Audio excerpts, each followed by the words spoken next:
बैठे गुरुजी की कुर्सी पर और बच्चों को लिखाने लगे, बोलो नारायण नारायण लिखो। बच्चों ने कहा कि ये नारायण कौन है? कहा कि यही तो सच्चा भगवान है, यही तो परमात्मा है। कहा हम तो जानते थे तुम्हारे पिताश्री भगवान है। बोले नहीं, वो तो झूठ के भगवान बने फिरते हैं, असली भगवान तो नारायण है। अच्छा, बोले हाँ, हमको तो पता ही नहीं था।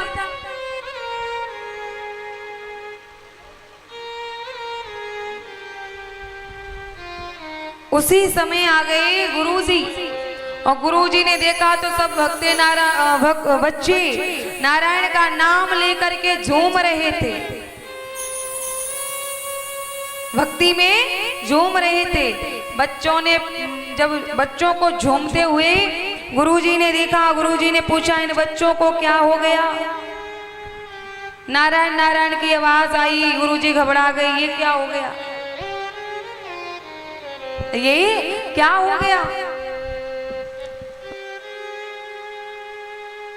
गुरुजी ने बच्चों से पूछा ये नारायण का नाम तुम्हें किसने सिखाया? कहा कि प्रहलाद जी ने। प्रहलाद से पूछा तुम्हें कैसे पता ये नारायण भगवान है? अरे सच्चा भगवान तुम्हारा पिता हिरण्यकशिपु है।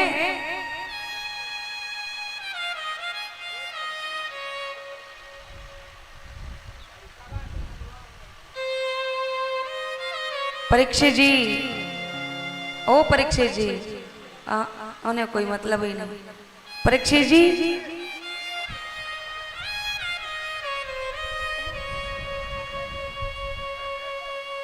हम चले जाएं? परीक्षित जी, छोड़ो कोई बात नहीं, तुम कथा में ध्यान दो।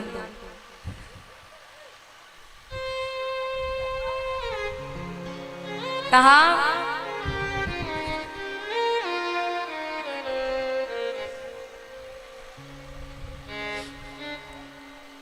सुखदेव भगवान कहते हैं, प्रहलाद से पूछा, प्रहलाद तुम बताओ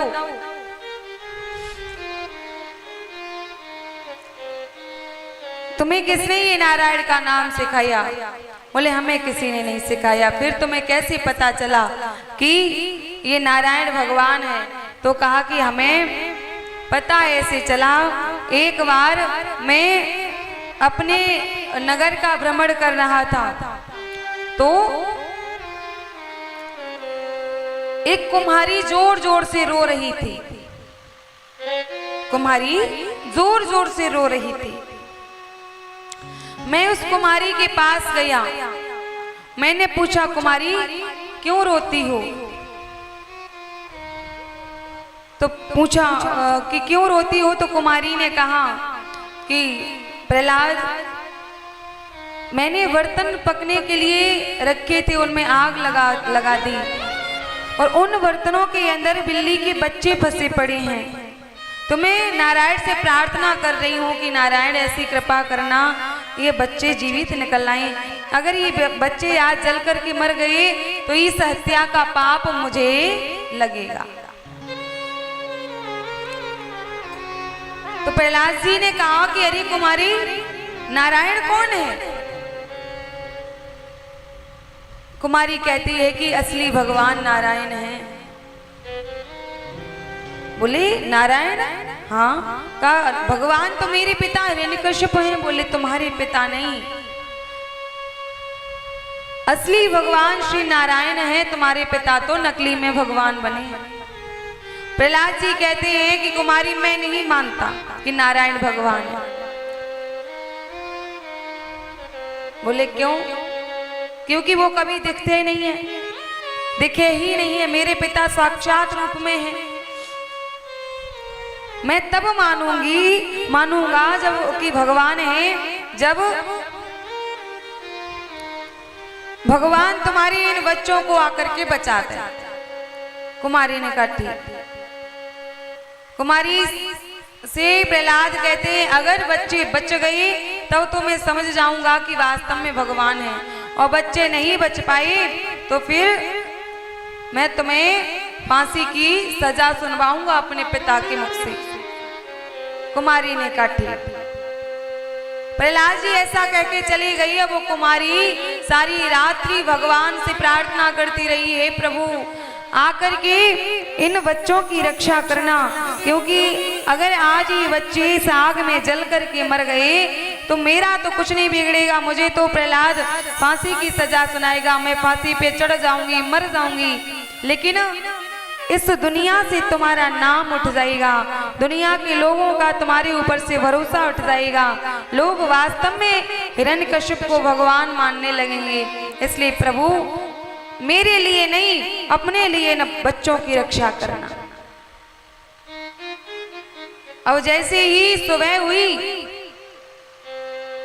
और प्रहलाद जी आई, प्रहलाद जी ने कहा कि कुमारी अब आंखों खोलो, देखो बच्चे जीवित हैं कि मर गए। कुमारी ने जैसे ही अब आंखों खोला, वो बिल्ली के बच्चे एकदम से म्याऊं म्याऊं कह के दौड़े। कुमारी भगवान का बार बार धन्यवाद अदा करने लगी, प्रभु तुमने मेरी लाज बचा ली। उसी दिन से प्रहलाद जी श्री नारायण के भक्त हो गए थे।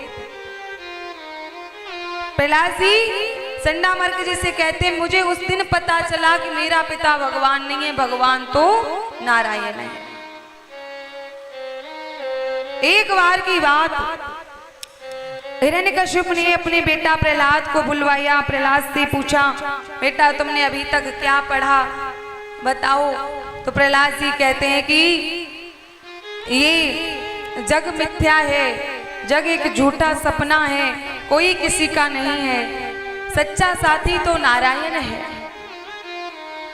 जैसे ही नारायण का नाम सुना, बेटा प्रहलाद को गोद से फेंक दिया। क्या कहता है, कौन नारायण है? बोले नारायण भगवान।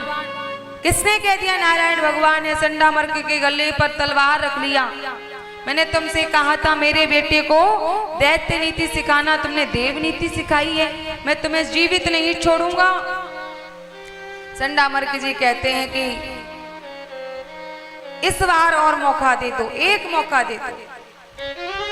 प्रहलाद जी को आश्रम लेके आई, निवेदन करने लगे, बेटा प्रहलाद तेरी वजह से मैं मारा जाऊंगा, इसलिए तू नारायण का नाम भूल जा। प्रहलाद जी कहते हैं, गुरुजी गुरु तो कभी अपने शिष्य का अहित नहीं चाहते, तुम कैसे गुरु हो जो तुम मुझे धर्म मार्ग से हटाकर अधर्म में लगा रहे हो। अरे जीवन में एक ही बार तो मरना होता है, क्यों मरने के लिए डरते हो? और राम के नाम पर अगर मर भी जाओगे तो तुम मरोगे नहीं, तर जाओगे। राम का नाम लेकर जो मर जाएंगे वो अमर नाम दुनिया में कर जाएंगे। ये ना पूछो वो मरकर किधर जाएंगे, वो जिधर भेज देगा उधर जाएंगे। क्यों डरते हो मौत से? एक बार मरना है, भगवान के लिए मर गई तो तर जाओगी। संडामर्क गर्दन नीचे की, कुछ नहीं समझा सकते। एक बार पुनः प्रहलाद जी को पिता हिरण्यकश्यप ने बुलाया और कहा कि बेटा आप बताओ क्या शिक्षा तुमने ली। इस बार प्रहलाद जी अपने पिता हिरण्यकश्यप को नवदा भक्ति श्रवण कराते हैं। कहते हैं, पिताजी मैंने इस बार नवदा भक्ति सीखी है। नवदा भक्ति? बोले हाँ। श्रवणम कीर्तनम विष्णु स्मरणम पादसेवनम अर्चनम वंदनम दास्यम शक्य आत्मनिवेदनम। मैंने इस बार नवदा भक्ति को सीखा है। जैसे ही प्रहलाद जी नवदा भक्ति श्रवण कराई, हिरण्यकश्यप ने दैत्यों को आदेश दे दिया, सैनिकों को आदेश दे दिया, जाओ मेरे इस बेटे को मार दो।